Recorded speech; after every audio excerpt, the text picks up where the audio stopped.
Hey, it's okay. There are plenty of other great heroes from Marvel Studios to choose from. You're Mr. Fantastic, aren't you? That's so awesome. Welcome to WatchMojo.com. And today, we're counting down our picks for the top 10 Marvel heroes and villains you will never see in the MCU. As you can tell, we don't have a lot of time for diplomacy. Before we begin, we publish new videos every day, so be sure to subscribe for more great content. For this list, we're looking at characters who, either due to Marvel not owning their rights or their concepts being too strange, are unlikely to show up in the cinematic universe. Number 10, Deadpool. I may be super, but I am no hero. The Merc with a Mouth is one of Marvel's most popular modern heroes, especially after his record-breaking solo movie starring Ryan Reynolds. Originally conceived as a parody of Slade Wilson, aka Deathstroke, and introduced in issue 98 of the New Mutants, Wade Wilson proved popular enough to get his own miniseries. Flash forward 2 decades, and Deadpool is everywhere. However, one place fans are unlikely to ever see him strut his stuff is in the MCU. Fox owns the rights to the highly profitable anti-hero. Woo! Superhero landing! Yeah, that's really hard on your knees. Number 9, Onslaught. Onslaught, win! The dream is dead.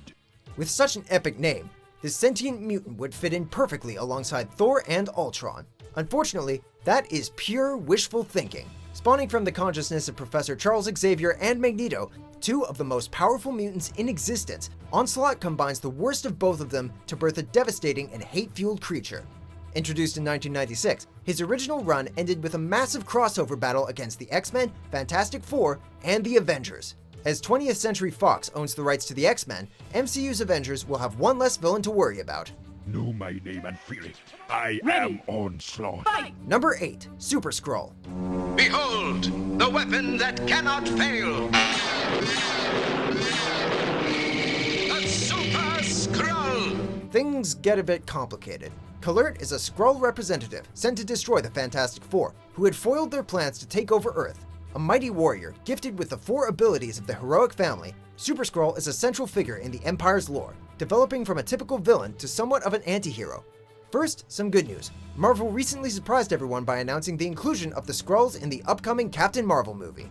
Sadly, as the rights are still shared with Fox, characters like Super-Skrull are out of Marvel's jurisdiction. So close, but yet so far.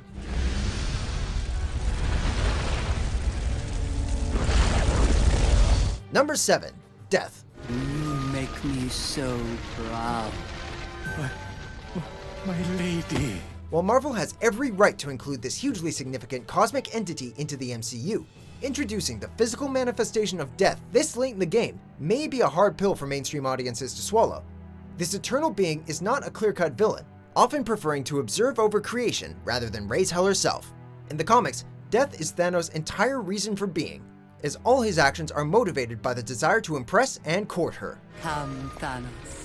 Let us move to our next catastrophe.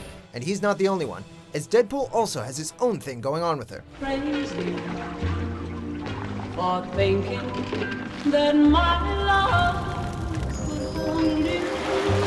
While her ambiguous concept might not fit well within the MCU, there are rumors that Thor Ragnarok's Hela is set to replace Death's role in Infinity War. I'm not a queen or a monster. I'm the goddess of death. Number 6, Miracleman. Who owns Miracleman? That is a question many have pondered over the years, and one that is still kind of hard to answer. Originally known as Marvelman, a British superhero from the 50s published by L. Miller & Son, this Captain Marvel substitute gained a following after receiving a gritty makeover from Alan Moore and later Neil Gaiman. After Todd McFarlane purchased assets from Eclipse Comics, a decade-long battle started over who actually owns the character. Recently, Marvel purchased the rights from Mick Anglo, Marvelman's original creator, but have yet to use him for anything new. Number 5, the Silver Surfer.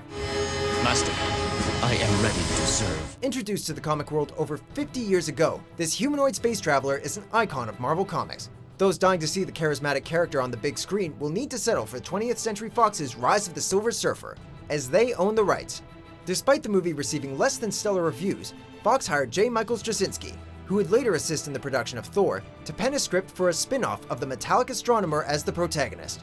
With the recent disastrous Fantastic Four reboot, the Silver Surfer might be best left on the comic page. No matter how long or dangerous the way, no matter what travail I must endure, never will I stop searching. Number 4, She-Hulk. When you're a 6'5", indestructible, green-skinned woman, your career options are limited. With the Hulk's inclusion in the Avengers, his female counterpart could be a straightforward addition to the MCU. Sadly, things are never quite that simple. Universal holds the distribution rights for a Bruce Banner solo flick, which makes debuting his cousin considerably trickier. A popular character in her own right, Jennifer Walters rose to fame as a fourth-wall-breaking badass whose day job consisted of defending superheroes in a court of law. As awesome as She-Hulk could be on screen, her backstory is too directly tied to Banner, and she would really need to be introduced in a solo Hulk movie. I can do this. Maybe not. Number 3, Galactus.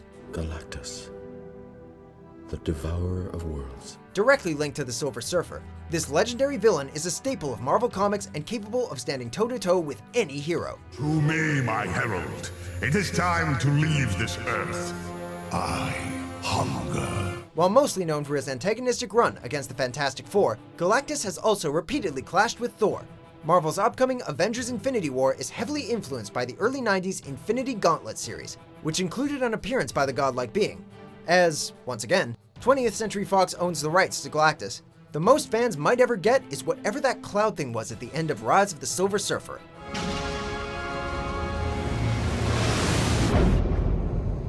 Number 2, Fantastic Four. What is that? What do you call that thing? That's it. The Thing. After 4 less than stellar films based on Marvel's first family, no other license would benefit as greatly from an appearance in the MCU.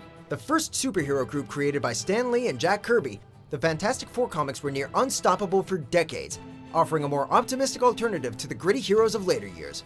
While things look grim for the family following the failure of the 2015 reboot and the comic being cancelled, there is some hope for a revival as the recent Marvel 2-in-1 series brought back the Human Torch and the Thing. Say that again? It's fantastic. Yes, it is. Number 1, X-Men. I may be able to help you find some answers. How do you know? You're not the only one with gifts. Where are you going? Where's he going? What we wouldn't do for a chance to see Wolverine and Iron Man share the same screen. But alas, Quicksilver and Scarlet Witch are the best fans can hope for. With the X-Men series proving extremely profitable for 20th Century Fox, they would be out of their minds to let them go. Counting Deadpool and the Logan trilogy, the X-Men cinematic universe spans 10 projects, with a handful being good enough to stand alongside Marvel's best releases. The two companies did negotiate the trade of 2 characters, Ego the Living Planet and Negasonic Teenage Warhead, but it's unlikely any fan favorites will make the jump. That's going to be your assignment for tomorrow. Top marks, everyone, class dismissed. Do you agree with our picks? Check out these other great clips from WatchMojo and subscribe for new videos every day.